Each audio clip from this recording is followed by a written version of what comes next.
할렐루야. 오늘 하나님 말씀은 로마서 12장 1절부터 3절의 말씀입니다. 로마서 12장 1절부터 3절에 있는 말씀. 그러므로 형제들아, 내가 하나님의 모든 자비하심으로 너희를 권하노니 너희 몸을 하나님이 기뻐하시는 거룩한 산 제사로 드리라. 이는 너희의 드릴 영적 예배니라.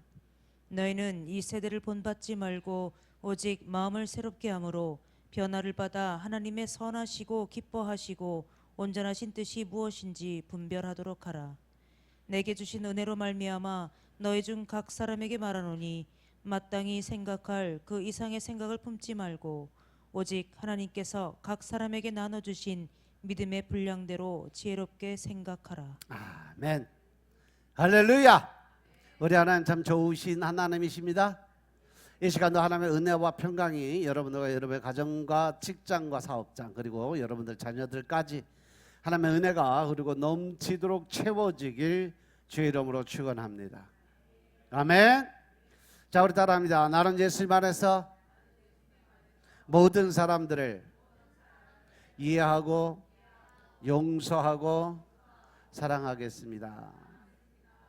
이제 선포기도 드립니다. 나사렛 예수 이름으로 명하노니 내 안에 가난의 영, 채무의 영은 떠나갈지어다. 내 앞에 하나님의 축복을 가로막는 모든 악한 영들은 속히 떠나갈지어다. 내 죄로 인하여 나를 떠나갔던 모든 영권, 인권, 물권은 속히 회복되어 돌아올지어다.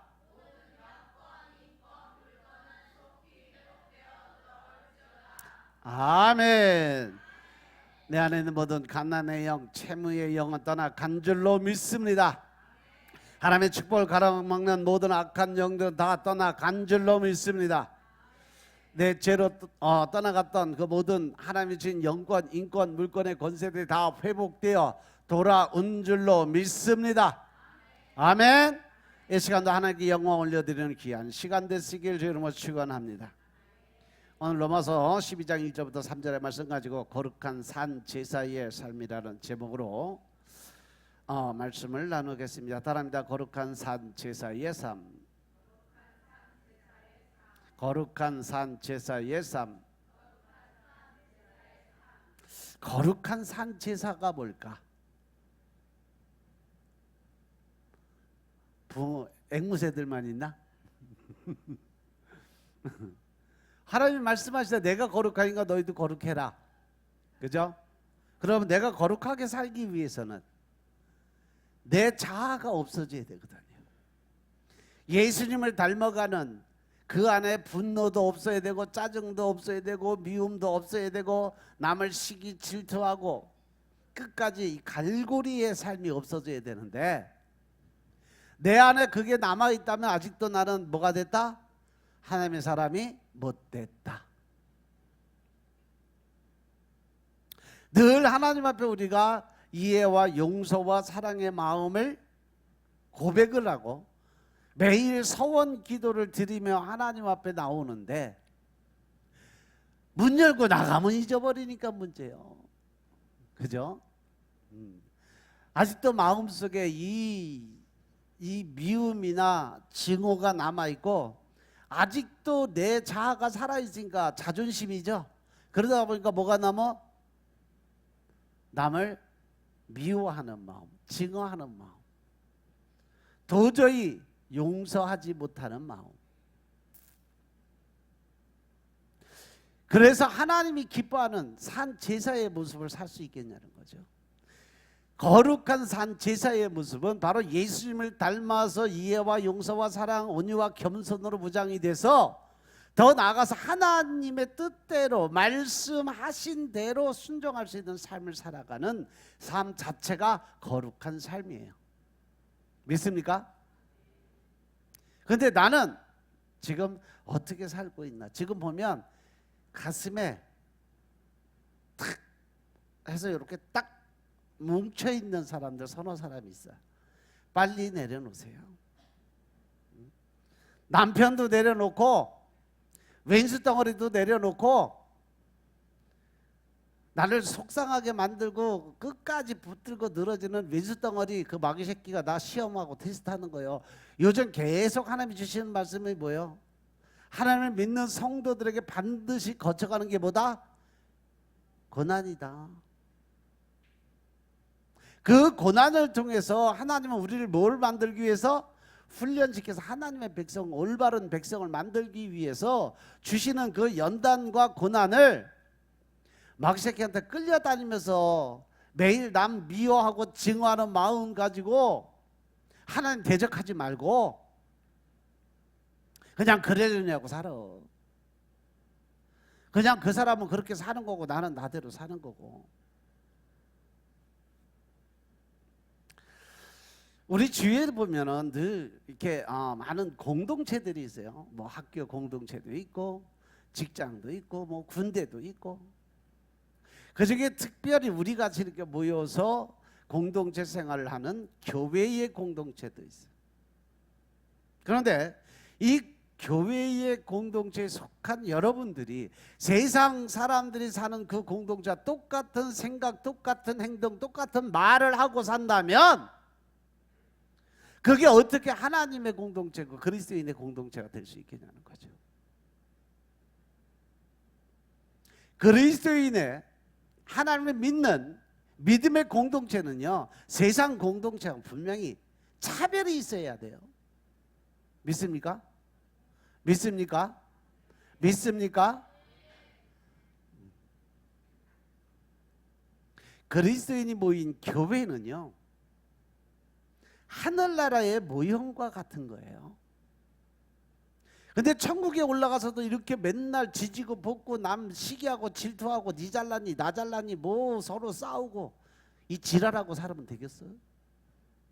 그럴 수도 없지만 그러고 살다가는 바로 지옥으로 떨어지지.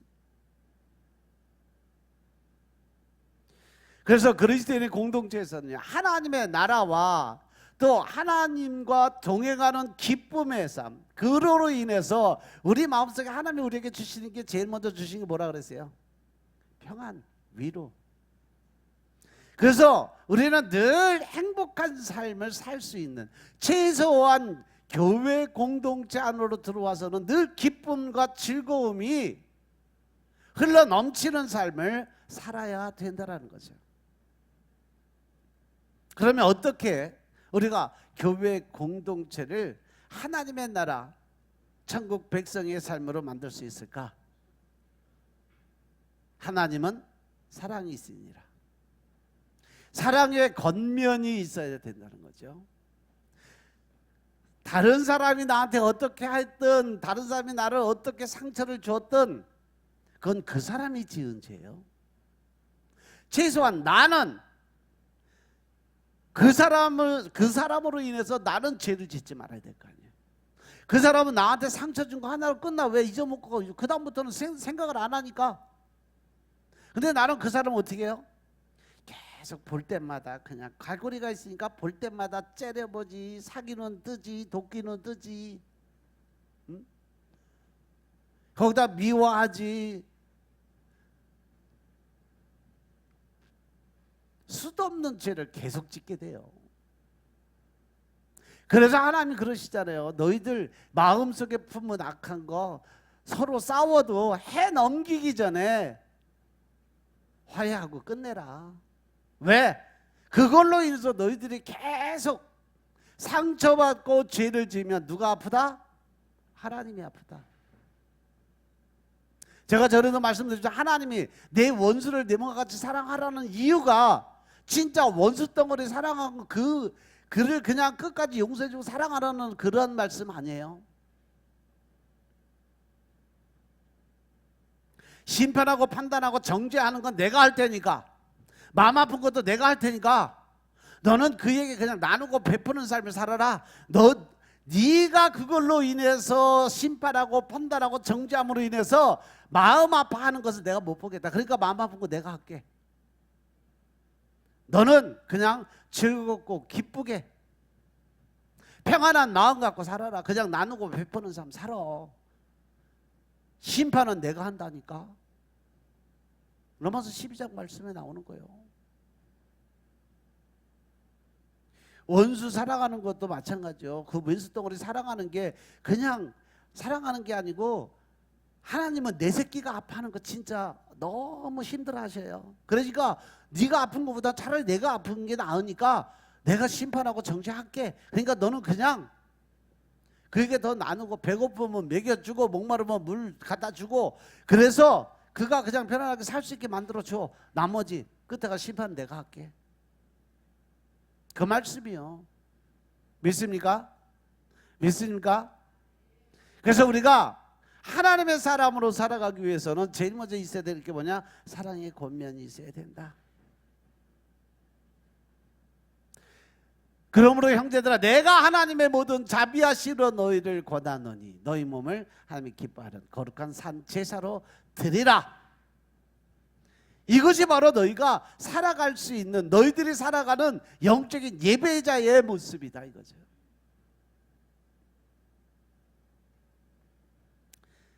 따라서 1장부터 11장의 모든 말씀을 함축해서 딱 12장 1절에서 하나님이 딱 정리를 해 주신 거예요.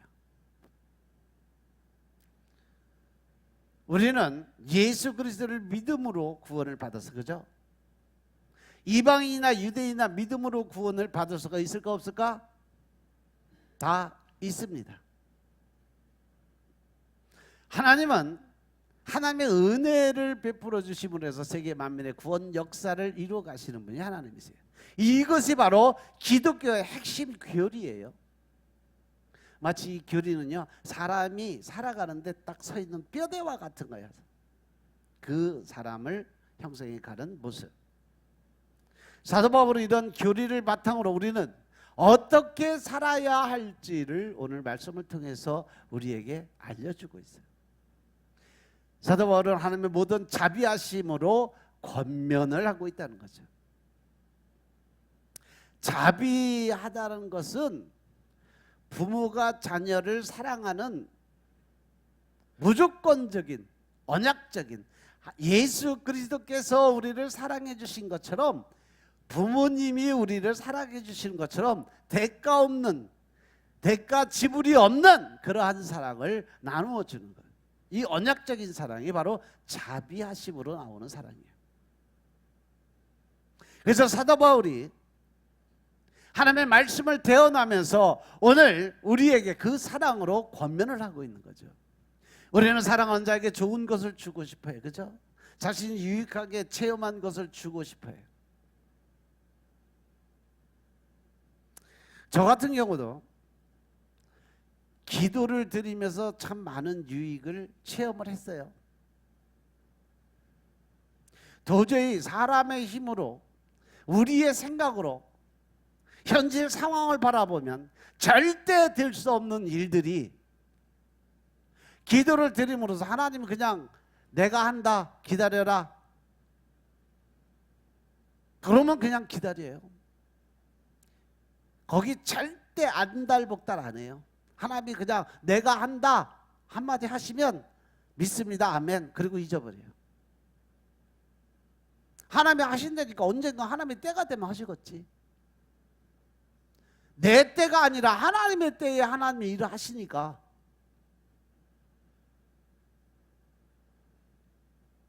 우리 이현숙 권사님은 뭐 나하고 사역, 해외 선교 사역도 많이 다녀봐서 알잖아.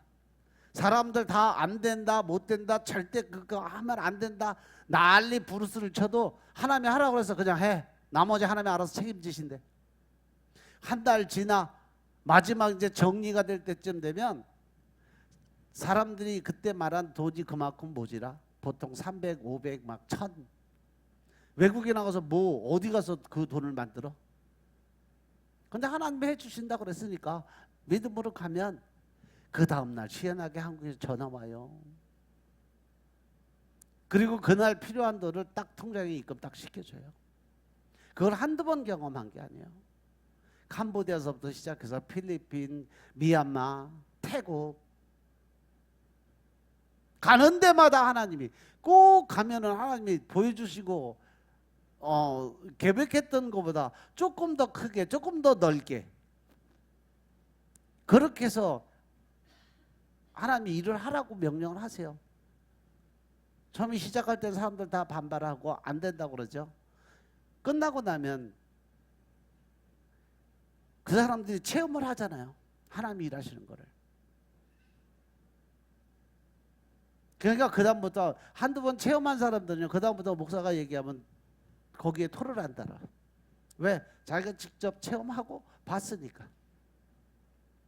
그래서 여러분들에게 기도를 드리라고 권면하는 거예요. 내가 체험하고 느껴보니까 아 진짜 하나님은 하신다고 하면 꼭 하시는구나. 저는 이걸 믿으니까.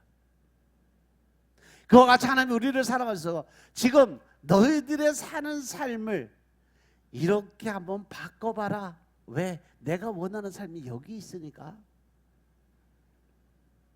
이 권면은 율법으로 주는 것이 아니라 하나님이 주신 은혜예요. 그 은혜는 바로 은혜를 통해서 하나님이 주시는 게 믿음이에요. 믿음은 내가 어디 가서 뭐 하나님을 믿는다고 해서 믿는 그 믿음의 말을 한다고 해서 믿어지는 것이 아니라 하나님의 주시는 은혜가 내 안에 얼마큼 임하느냐에 따라서 내 믿음이 크고 작은 게 결정이 되는 거예요. 믿습니까? 믿습니까?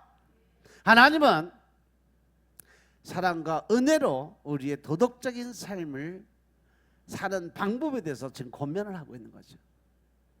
그래서 우리에게 하나님께서 원하시는 것이 바로 영적인 예배, 삶으로 드리는 예배. 매일매일 하루하루 살아가면서 예수님을 내가 만나고 믿음으로 해서 말씀을 통해서 변화가 됐으면 제일 먼저 변해야 되는 게 뭐라 그러세요? 말과 행동이라고 그러세요. 늘 여러분들에게 말씀하시잖아요. 내 말이 변하고 행동이 변하고 부정적인 생각, 부정적인 마음, 부정적인 그 모든 것이 떠나가고 이제 모든 것은 긍정적인 거로 전능하신 하나님이 나와 동행하시니까 나는 뭐든지 할 수 있다 하면 된다 해보자. 안 돼요 못해요 그걸 할 수 없어요 이러한 부정적인 게 아니라 이제 난 뭐든지 할 수 있어. 왜? 나는 못하지만 내 안에 계신 하나님이 하시니까 나는 뭐든지 할 수 있다. 결정하시기 바랍니다. 아멘. 그래서 너희 몸을 하나님이 기뻐하시는 거룩한 산 제사로 드리려 이는 너희가 드릴 영적인 예배자의 모습이다 라고 말씀하시는 겁니다. 사도 바울은 삶의 윤리를 가르치는 전제로 가장 먼저 너희가 드려야 될 것은 바로 예배자의 모습이라는 거예요. 믿습니까? 하나님 인간에게 선물로 예배를 주셨어요. 여기서 제사는요 혹은 제물을 이야기를 해요. 우리는 예배를 통해서 하나님께 나아갈 수 있고 또 그 예배를 통해서 성령의 임재를 그래서 성령의 세례를 받을 수 있어요. 그 성령의 세례를 통해서 성령님이 내 안에 들어오심을 해서 나는 하나님과 교통할 수 있는 교제의 길이 여기서 열리는 거죠. 우리가 예배를 드린다는 것은 교회에 나와서 찬양 드리고 그냥 말씀 듣고 헌금 드리는 그 정도로 생각을 하는데 철저하게 큰 오산이다. 예배는 내가 무엇을 받고 내가 어떠한 것을 이루기 위해서 하나님께 뭘 구하기 위해서 하나님께 기도를 드리기 위해서 오는 것이 아니라 예배는요 지금껏 나를 지켜주시고 보호해 주신 하나님께 감사드리는 영광을 올려드리는 그 자리가 예배자의 자리예요. 내가 무언가 얻으려고 하는 것이 아니라 내 것을 전부 하나님께 올려드리는 자리가 바로 예배자의 자리인 것임을 깨달으시기 바랍니다. 아멘. 구약에서 예배는요 성전에 나와서 양이나 소를 잡아서 속죄 제물이나 번제물이나 화목 제물로 드리는 것이 예배자들의 모습이었어요. 그래서 이스라엘 사람들의 예배는요 제물을 죽여서 하나님께 드리는 거예요. 그 제물이 누구냐? 바로 나예요. 내가 죄를 지음으로 해서 이렇게 죽어서 그 죄의 씻김을 받는다라고 생각하고 드리는 거예요. 그래서 매일 소를 막 하루에 막 100마리, 200마리, 1000마리, 2000마리씩 잡았대요. 매일. 왜? 그 많은 사람들이 죄 지은 거 다 죄사함 받기 위해서 양, 소 엄청난 많은 양의 피를 번제단에 뿌려서 아주 거기는 번제단은 늘 피가 그냥 강물같이 흘러가 내려가대요. 하도 많이 잡아서. 근데 사도 바울이 지금 얘기하는 의미를 보면 바로 이것이 바로 육적인 예배, 형식적인 예배. 그리고 신약에 와서 예수님은 자신의 삶을 산 제물로 드렸어요. 단번에.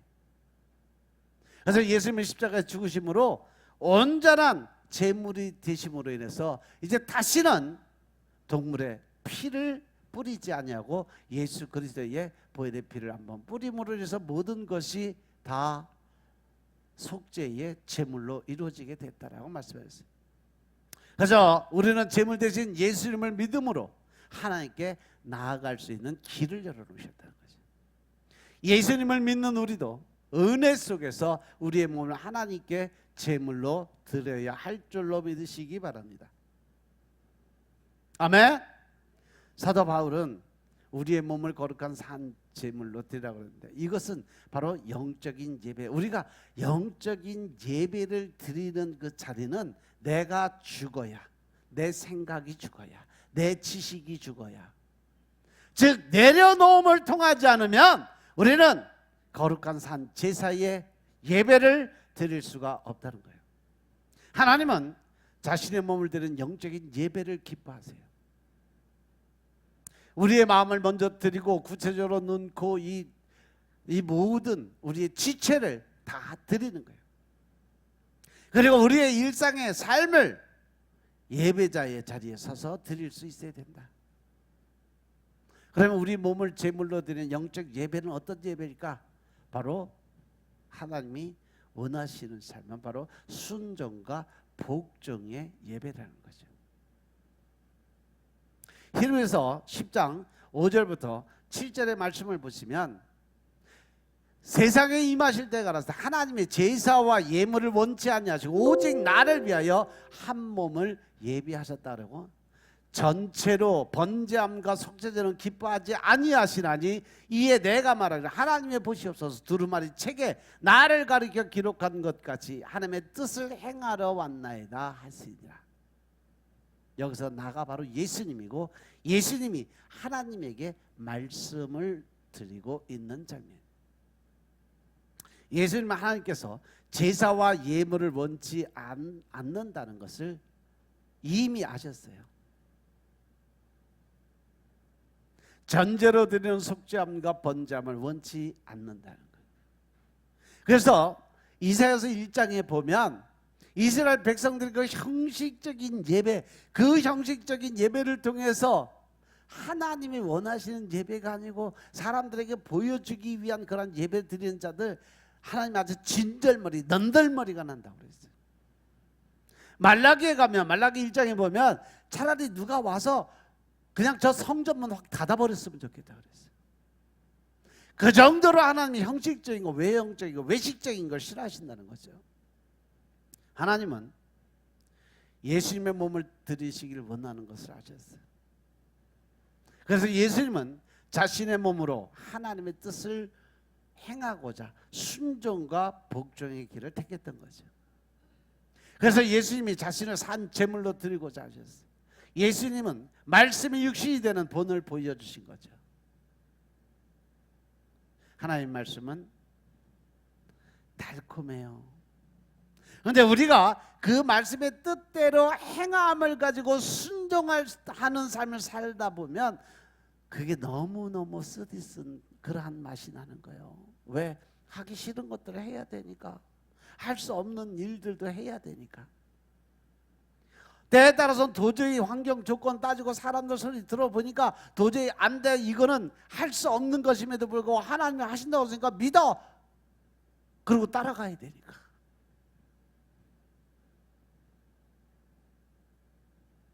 그런데요, 예수님께서 겟세마네 동산에서 마지막 기도를 드리시면서 하나님의 뜻에 순종하며 자신의 몸을 하나님께 온전히 드리는 모습을 한번 보세요. 예수님도 그때까지는 인격을 가진 인간의 모습이에요. 그렇기 때문에 신성이 아직 없었어요. 그래서 십자가에 못 박혀 죽는다는 고통이 어떤 건지 아니까 하나님, 십자가형 말고 다른 걸로 좀 바꿔주면 안 돼요? 내가 너무 힘들 것 같으니까 하나님 이것 좀 바꿔주세요. 그냥 뭐 죽는 건 죽는다 쳐도 그냥 목을 한번 확 쳐서 그냥 목이 또 땡강 떨어져 나가든가 한순간에 그냥 고통 없이 죽게, 그렇게 해주시면 안 돼요? 그 간절함이 어느 정도였어요? 핏방울이 땀방울이 핏방울처럼 보일 정도로 간절함을 가지고 하는데 기도를 드리는데 마지막에 뭐라고 그래요? 다만 내 뜻대로만 없이고 하나님 원대로 하고 없었어.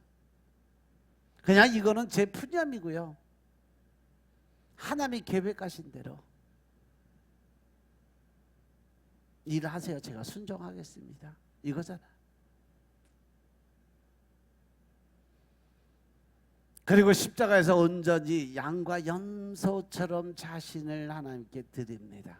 이것이 가장 기뻐하시는, 하나님이 가장 기뻐하시는 제사. 따라서 우리는 순종의 예배뿐 아니라 회개의 예배, 감사의 예배, 사랑의 예배, 온전히 나를 드릴 수 있는 영적 예배를 항상 드릴 준비가 되어 있어야 될 줄로 믿으시기 바랍니다. 아멘. 그래서 우리가 사는 삶은 사도 바울의 고백처럼 나는 날마다 죽는 삶을 살아야 돼요. 내가 살면 하나님이 일을 하실 수가 없어요. 내 자아가 살고 내 생각이 살고 내가 어떠한 조건적인 그 마음이 살아있으면 하나님이 일을 못하세요.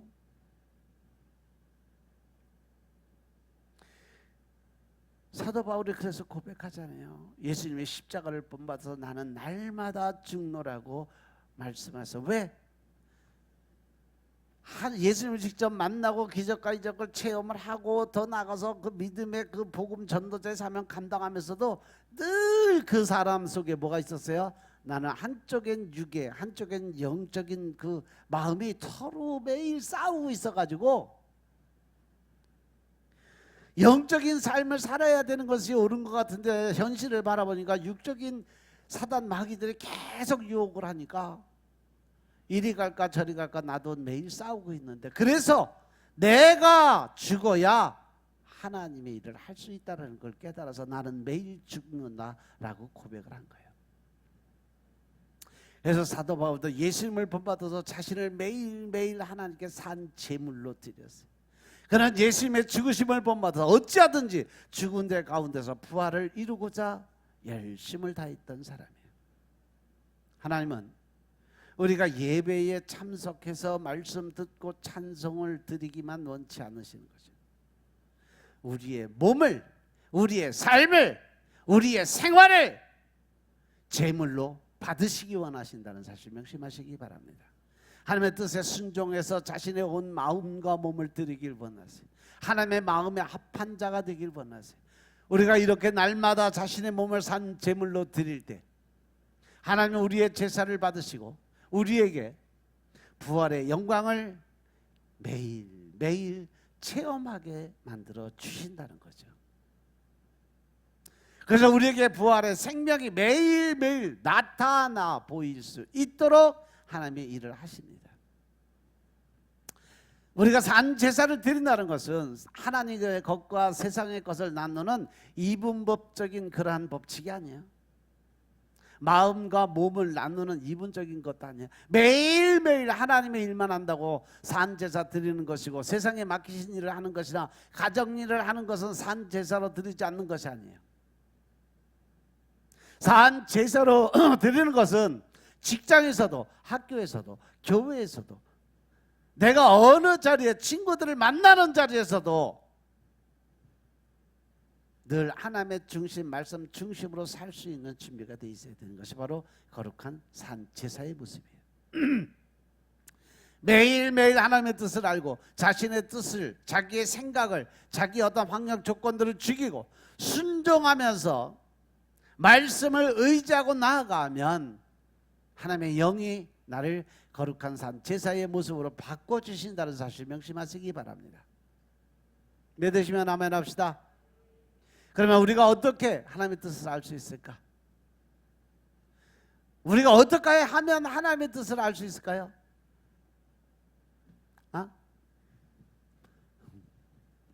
박 집사님, 어떻게 하면 하나님의 뜻을 알 수 있을까? 말씀을 부지런히 먹으세요. 계시록 보면 사도 요한이 하나님 말씀을 받아 들었는데, 두루마기를 받아 들었는데 도무지 흰 거는 종이고 검은 거는 글씨고 알아먹을 게 아무것도 없어요. 그래서 어떻게 펑펑 울고 있으니까 천사가 와서 그러잖아. 야, 너 그 말 뜻이 무엇인지 몰라서 그러지? 그렇다고 그러고 징징징 울고 있으니까 뭐라 그래요? 그러면 그 두루마리를 먹어라. 그러면 그 두루마리가 네 뱃속에 들어가서 생수의 강같이 다 흘러 너의 그 모든 것을 깨우치고 알려줄 거다.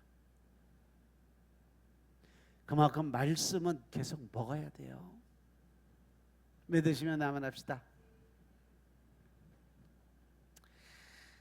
2절에 보니까 너희는 이 세대를 본받지 말고 오직 마음을 새롭게 함으로 변화를 받아서 하나님의 선하시고 기뻐하시고 온전한 뜻이 무엇인지를 분별하도록 하라. 즉 영분별의 은사를 받아야 우리가 하나님의 뜻이 무엇인지 알 수 있다. 그래서 하나님께서 우리에게 모든 은사를 구하는데 너희가 제일 먼저 구할 것은 무슨 은사부터 구해라? 영분별의 은사부터 구해라. 이게 하나님의 말씀하시는 건지 귀신이 옆에서 귀신이 떠드는 건지 마귀 사단이 속삭거리고 유혹하는 건지 이거를 구분을 못하면 난 마귀 새끼 되는 거예요. 근데 지금 그런 사람들은 엄청 많아요. 특히 나홀로 신앙 가지고 있는 사람은 아주 위험한 사람들이에요.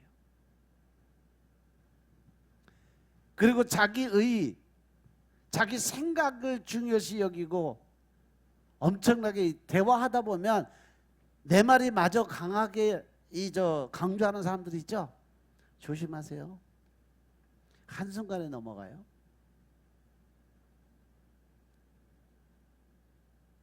그래서 우리가 제일 먼저 하나님의 뜻을 알기 위해서 해야 될 일은 뭐냐? 먼저 이 세상을 따라가지 말아야 된다 이 말이에요.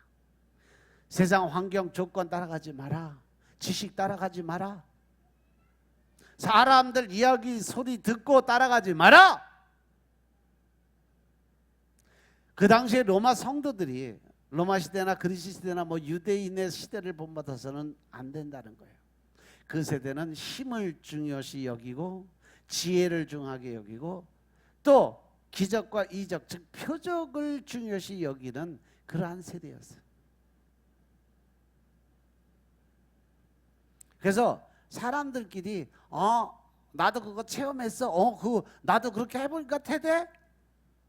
이해관계가 중요하게 여겨서 그래서 자기들이 어떠한 귀신의 힘을 빌리든 하나님의 힘을 빌리든 그거는 상관없이 이러한 일을 행했다라는 것을 나타내기 좋아했던 거예요. 이 세상은 돈과 쾌락과 명예를 중요시 여겨요. 우리는 이러한 세상의 가치관을 따라서 살아서는 절대 안 된다. 믿습니까? 믿습니까? 우리가 본받는다는 것은 어떤 것을 표적으로 놓고 그것을 모델로 두고 따라가는 거예요. 우리의 모델은 누구요? 예수님 한 분만으로 좋게요. 아멘. 그런데 사람들은 세상을 본으로 삼아서 살아가는 사람들이 많다는 거죠. 그런데 하나님은 세상의 왕이 먼저 이 땅을, 이 공중의 권세를 마귀 사단에게 먼저 주셨어요. 그리고 나서 인간을 창조하고 너희들은 생육하고 번성하고 이 땅을 정복하고 다스리는 축복을 나중에 우리 인간에게 주셨어요. 여러분들이 명심해야 될 것은 바로 이 땅을 지배하는 공중의 권세 잡은 자가 영적인 존재라는 거. 근데 여러분들은 육이에요, 영이에요? 육적인 사람이에요, 영적인 사람이요? 영적인 사람이요? 영적인 사람이라면 증거가 나와야 될 거 아니에요. 최소한 하나님은 영이시니까 내가 하나님의 자녀로 영적인 자녀가 됐다. 그러면 아버지하고 대화가 돼야 될 거 아니야. 네? 아버지하고 대화가 돼야 되는데 아버지하고 대화가 되나? 예수님하고 대화가 되나? 안 되면 육적인 사람이지. 세상에 어떤 아들, 딸들이 아버지하고 같이 살면서 평생 몇십 년을 살았는데 아버지 소리도 한 번 못하고 아버지가 뭐라고 말하는데 대답 말 한마디 못 듣고 살아가면 그게 부모 자식 간에 어떤 형성된 삶이 될 수 있을까? 내 뜻대로 내 마음대로 사는 거지. 그리고 말로는 뭐요? 나는 하나님의 뜻대로 살아간다. 아버지 뜻대로 살아간다. 이렇게 떠벌리고 다니는 거지.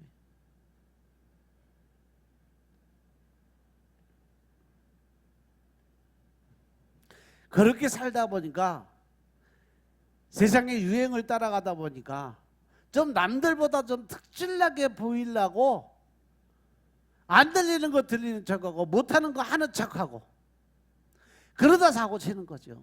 그러니까 이단이 생기는 거예요. 세상의 물질적이고 음란한 가치나 자기를 왕으로 섬기는 인본주의적인 가치관을 따르지 말라는 겁니다.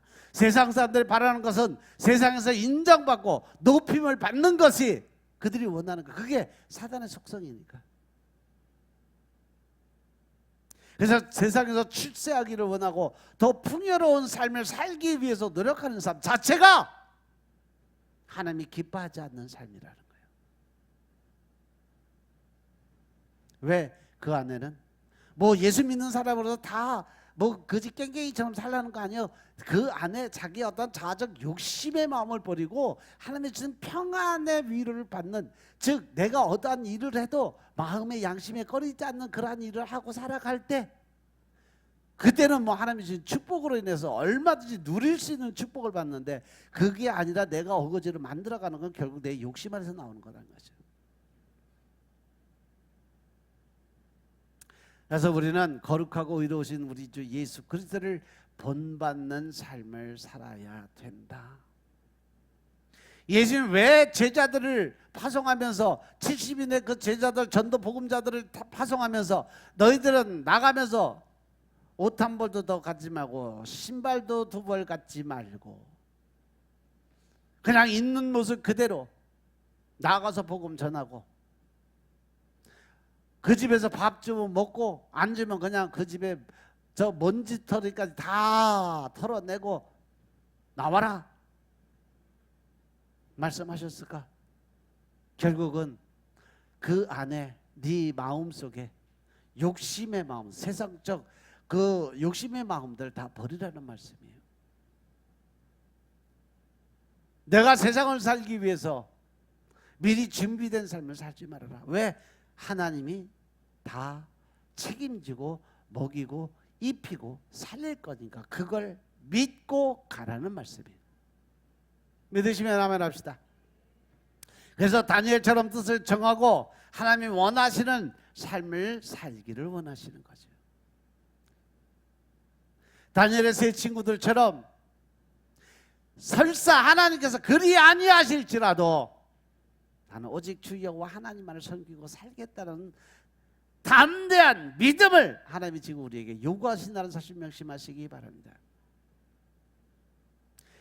그래서 제가 늘 말씀드리잖아요. 만약에 내가 힘들고 어려운 상황에 있을 때 제일 먼저 생각해야 될 것보다 만약에 이 상황에서 예수님이라면 어떻게 하셨을까?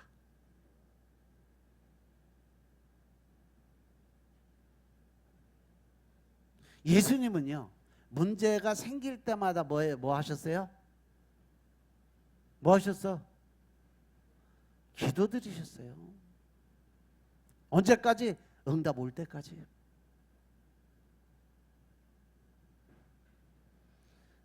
그래서 우리가 예수님처럼 행하고자 노력하는 삶을 살기 위해서는요, 반드시 해야 될 것은 뭐냐?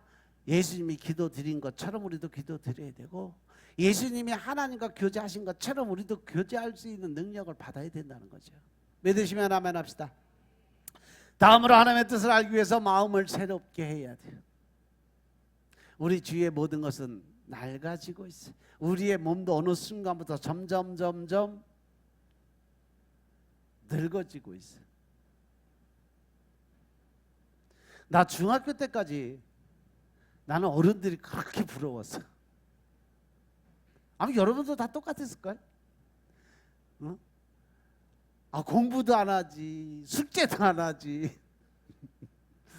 맨날 보면은 그냥 앉아서 주막에 앉아서 평상에 앉아서 술이나 한 잔씩 먹으면서 맨날 밤에 입하고 나오고, 동네 잔치한다고 돼지 한 마리 잡아서 그냥 동네 사람 다 모여갖고 그냥 고기나 구워 먹고. 얼마나 좋아. 근데 나는 그 시간에 가서 공부해야지. 또 공부 숙제 안 하면 또 안 했다고 뒤지게 야단 맞고 또 부치깽이로 또 두들겨 맞지. 그래서 어른들이 그렇게 부러웠어요. 나도 어른 되면 나 내 맘대로 살 거야. 근데 어느 날 돌아보니까 내가 벌써 60 중반이 훅 넘어가 버렸네. 이제는 조금 젊었으면 좋겠다. 뒤로 갔으면 좋겠다. 어느 날 갑자기 그런 생각이 들더라니까. 그래서 옛날 어른들이 내가 10년만 젊었어도 그런 생각을 하게 되더라니까.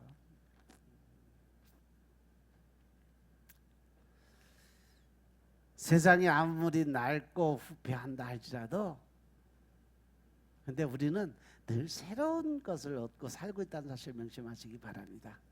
왜냐하면 내 안에 계신 성령님이 우리를 늘 새 영, 새 마음으로 새롭게 바꿔가고 있다는 사실 명심하시기 바랍니다. 내 안에 계신 성령님은 늘 새로운 일을 만들어 가시는 분이에요. 그래서 사도 바울이 디도서 3장 5절 6절에 보니까 우리를 구원하실 때 우리의 행한 바 의로운 행위로 말미암지 아니하고 오직 그의 긍휼하심을 쫓아 중생의 씻음과 성령의 새롭게 하심으로 하셨나니, 성령을 우리 구주 예수 그리스도로 말미암아 우리에게 풍성하게 부어 주신다라고 말씀하세요. 하나님은요, 우리가 잘나고 뭐 잘하고 똑똑하고 이거 전혀 상관이 없다라는 거예요. 우리를 구원하시는 건 우리의 행한 바 의로운 행위로 따라가는 게 아니다. 오직 그의 긍휼하심을 쫓아서 하나님의 은혜로 중생의 씻음, 성령의 새롭게 하심으로 하나님 우리를 구원해 주셨다라는 거예요. 우리가 새로워지려면 성령님을 통해서 내 안에 내면이 바뀌어야 돼. 생각이 바뀌고 마음가짐이 바뀌고. 그래서 여러분들 속에 있는 악한 감정, 악한 마음, 더러운 그 추한 그러한 그 마음속에 엉어리져 있는 것들을 빨리빨리 풀어내라는 거예요. 그게 어디서부터 생기냐? 내 마음속에 나를 붙들고는 자아가 있어요. 걔가 그렇게 아주 끝까지 붙들고 안 나. 근데 그게 막 이 새끼 나가려고 그러는데 내가 붙들어. 자꾸 이만큼 내보내면 지가 땡겨서 갖다 앉혀놓고, 내보내면 땡겨서 갖다 놓고, 완전히 쫓아내면 그 다음날 보면 더 큰 거 가서 집어넣어놓고. 그 다음부터 뭐예요? 반항하지, 개기지.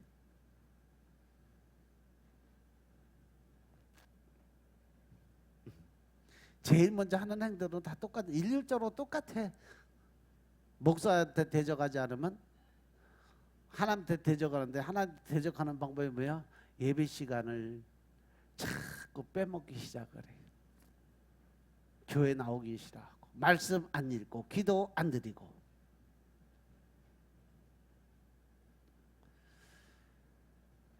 우리가 이러한 자아의 내려놓음을 통해서 회개가 이루어지게 되고, 그 회개를 통해서 예수 그리스도의 피로 죄사함이 임하면 성령을 선물로 받는다는 사실 명심하시기 바랍니다. 그래서 우리는 성령께서 깨우쳐 주시는 죄를 날마다 회개해 드려야 돼요. 하나님을 믿지 못하고 경외하지 못하는 죄악을 회개해 드려야 돼요. 하나님을 경외하라고 그랬는데 하나님을 경홀히 만홀히 여기지 말라고 하시는데 늘 나는 하나님은 뒷전에 놓고 내가 앞서가요. 내 상황, 내 형편, 내 사정에 앞서가. 그러다 보니까 하나님이 어떻게 하시든 뭐 하나님 마음이 아프시든 뭐 하든 상관없어. 나만 편하면 돼. 나만 좋으면 돼. 그나마 또 양심이 있으면 그나마도 또 마음에 찔려가면서 또 그 뒤에 뭐가 있어? 자존심, 고집, 아집. 그런 것들이 있음으로 인해서 끝까지 하나님과 대적하는 거예요. 그런데 하나님하고 나하고 싸우면 누가 손해요? 누가 손해봐? 내가 손해본다니까. 하나님 절대 손해볼 일이 없어. 하나님 절대 손해 안 보셔요.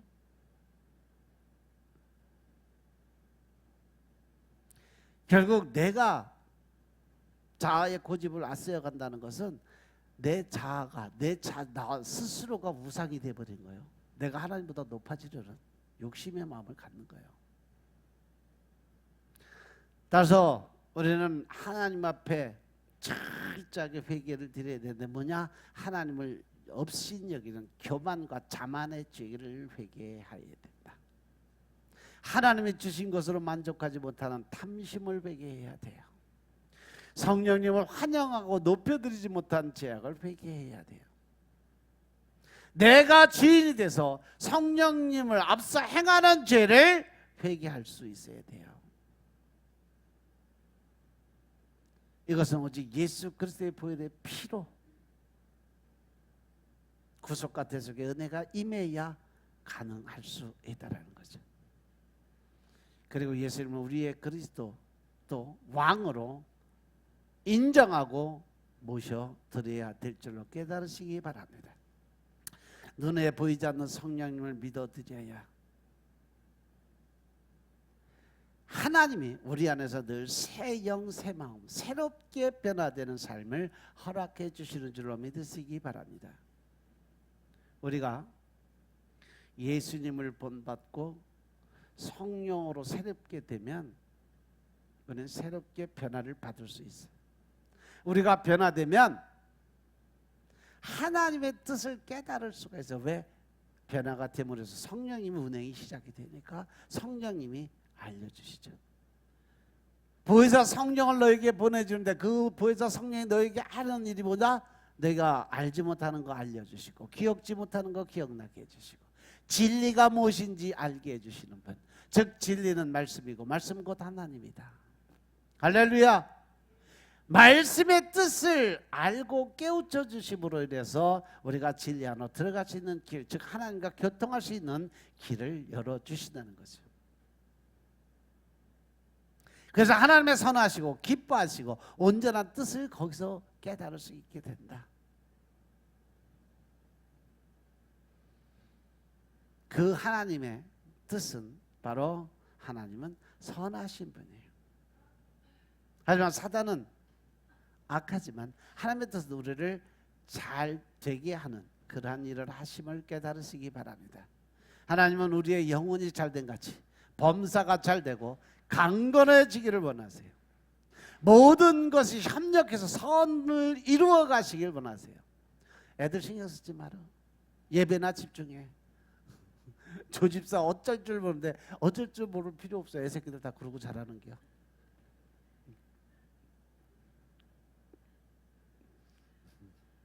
그냥 예배나 집중하고 말씀이나 집중해.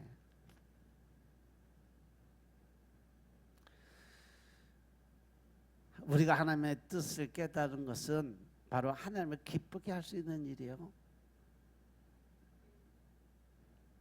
하나님은 절대 실수를 하지 않는 분이심을 믿으시기 바랍니다. 하나님은 지구가 태양을 정확하게 돌아가는 것처럼 하나님의 말씀도 정확무오하다는 것을 명심하시기 바랍니다. 그래서 우리는 이러한 하나님의 뜻을 깨닫고 그 말씀을 의지해서 나아갈 수 있는 믿음의 반석 위에 서야 될 줄로 깨달으시기 바랍니다. 우리가 오늘 저는 이렇게 저녁 기도 모임에 오는 것이 하나님의 뜻일까요? 아니면 그 시간에 공부하는 것이 하나님의 뜻일까요? 돈 벌려고 사업하는 게 하나님의 뜻일까? 하나님 앞에 나와서 기도드리고 말씀 듣고 하나님 앞에 회개드린 것이 하나님의 뜻일까?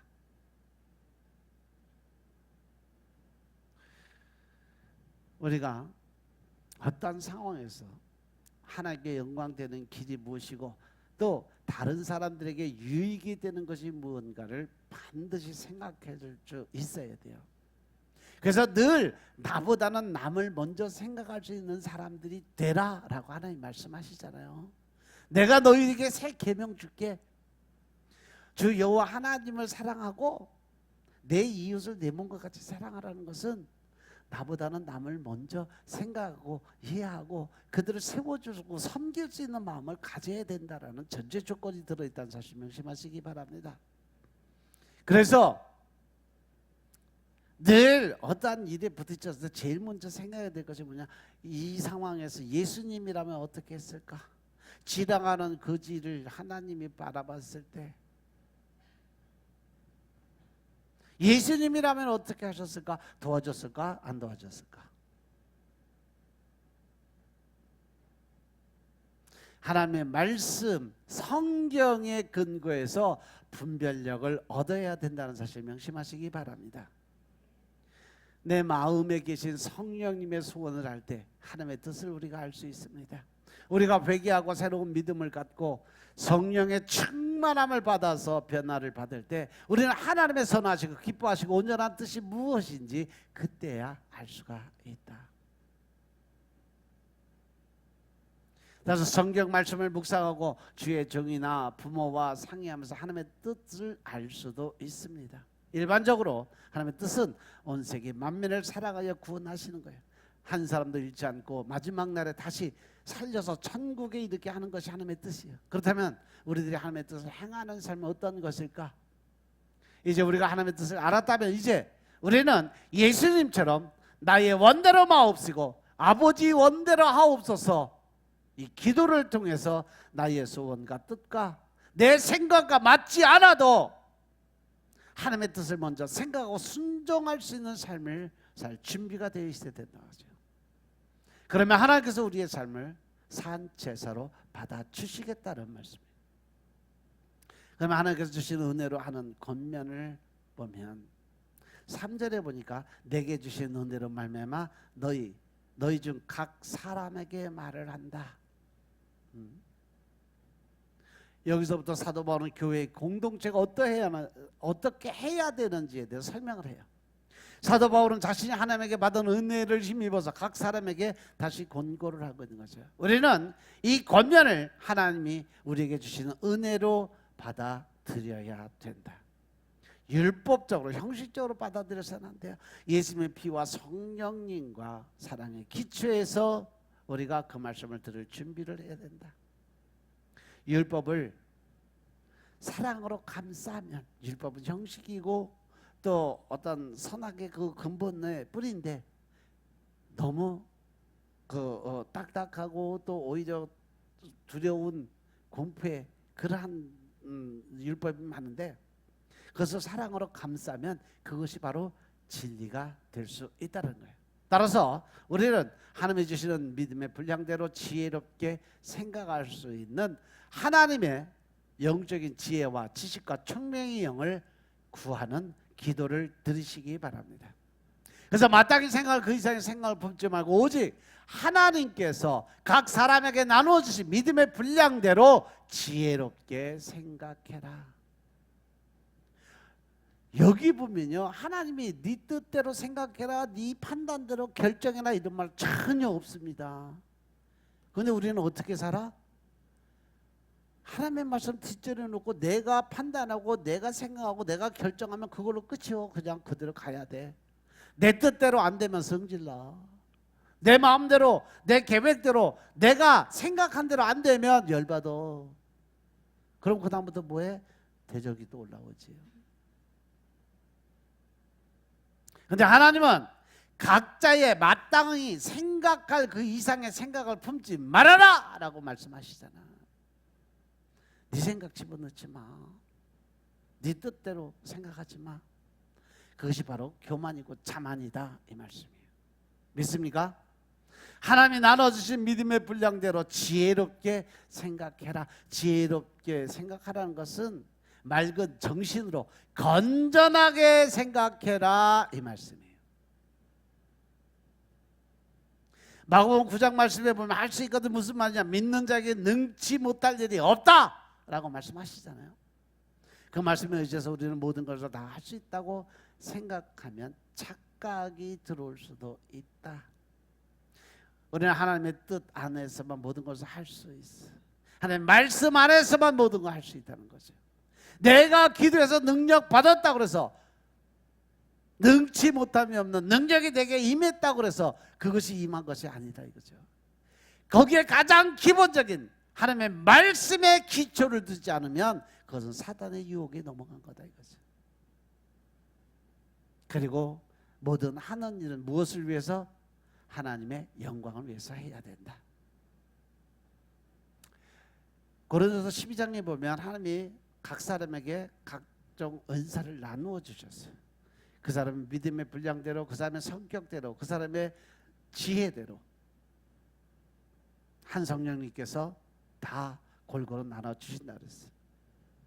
우리는 은사를 받은 믿음의 분량만큼 분수에 맞게 생각하고 또 행동해야 될 줄로 믿으시기 바랍니다. 탐욕에 기초해서 생각해서 안 돼요. 자신을 나타내기 위해서 분량을 벗어나서 생각하면 더 안 돼요. 나를 나타내고 과시하기 위한 그러한 생각은 애시당초 버리시기 바랍니다. 그게 마귀 새끼예요. 근데 사람들 욕심이 크다 보면 그러한 욕심도 부려. 영적인 욕심.